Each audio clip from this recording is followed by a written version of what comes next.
ఏ విధంగా తెలంగాణ రాష్ట్రం ముందుకు వెళ్తుందో తెలంగాణ సమాజం ఆలోచన చేయాలి. ఇయ్యాల పరీక్షలు పెట్టొద్దు, పిల్లలకు ఉద్యోగాలు ఇవ్వద్దు అంటే ఇది తెలంగాణకి క్షేమమా, ఇది తెలంగాణకు మంచిదా? ఒక్కసారి ఆలోచన చేయండి. ఆనాడు తెలంగాణ ఉద్యమం జరిగిందే ఉద్యోగాల కోసం, ఉపాధి కోసం, ఉజ్వల భవిష్యత్తు కోసం.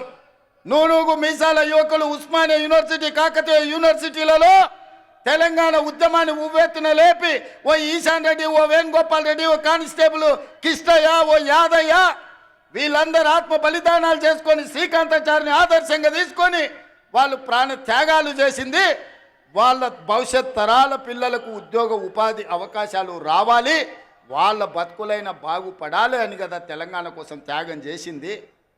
లేకపోతే 1200 మంది ఆత్మ బలిదానాలు చేసుకున్నది మీ కుటుంబంలో నలుగురిని ముఖ్యమంత్రులని, 2 మంత్రులను, లేకపోతే రాజ్యసభ సభ్యులను, ఎమ్మెల్సీలను చేయడానికి పిల్లలందరూ ప్రాణత్యాగం చేసిండ్రా? మీ నలుగురు కోసం మీ పిల్లలు త్యాగం చేసిరా? 4 కోట్ల తెలంగాణ ప్రజల కోసం ప్రాణ త్యాగం చేసిండ్రా? నువ్వు ఒక్కసారి ఆత్మ పరిశీలన చేసుకోండి చంద్రశేఖరరావు గారు. ఇవాళ మేము భావిస్తున్నాం 1200 మంది తెలంగాణ బిడ్డల ఆత్మ బలిదానాల పునాదుల మీద ఏర్పడి తెలంగాణ రాష్ట్రం, ఈ తెలంగాణలో ఉండే నిరుద్యోగ రాక్షసిని ఈరోజు బంధించాలి, నిరుద్యోగ యువకులకు ఉద్యోగాలు ఇచ్చి ప్రయోజకులను చెయ్యాలన్న ఆలోచన ఇవాళ కాంగ్రెస్ పార్టీ చేసింది. 15,000 కానిస్టేబుల్ల ఉద్యోగాలు ఇస్తే నల్గొండలో వేలాది ఉద్యోగాలు వచ్చినాయి. ఇవాళ నేను గర్వంగా తెలంగాణ రాష్ట్ర గడ్డ మీద నుంచి నేను చెప్పదలుచుకున్నా. మొదటి సంవత్సరం ఈ దేశానికి స్వతంత్రం వచ్చినప్పటి నుంచి ఈనాటి వరకు 75 సంవత్సరాలలో ఈ దేశంలో ఏ రాష్ట్రంలో ఏ ముఖ్యమంత్రి, ఏ ప్రభుత్వం మొదటి సంవత్సరంలో 55,143 ఉద్యోగాలు ఇచ్చిన రాష్ట్ర ప్రభుత్వమే లేదు. తెలంగాణలో మా ప్రభుత్వం ఇచ్చింది.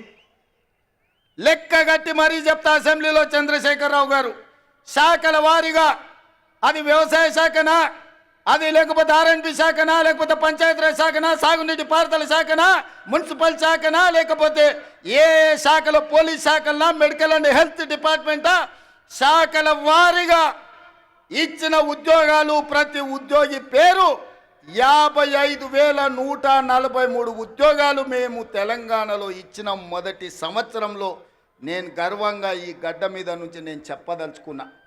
ఇన్ని ఉద్యోగాలు ఈ దేశంలో ఎవరైనా ఇచ్చిండ్రా? ఇవాళ అక్కడ నడ్డా వచ్చిండంటే ఎక్కడి నుంచో, అయ్యా నడ్డా గారు మీరు మా అడ్డ మీదకి వచ్చారు, అడ్డగోలుగా మీరు మాట్లాడకండి.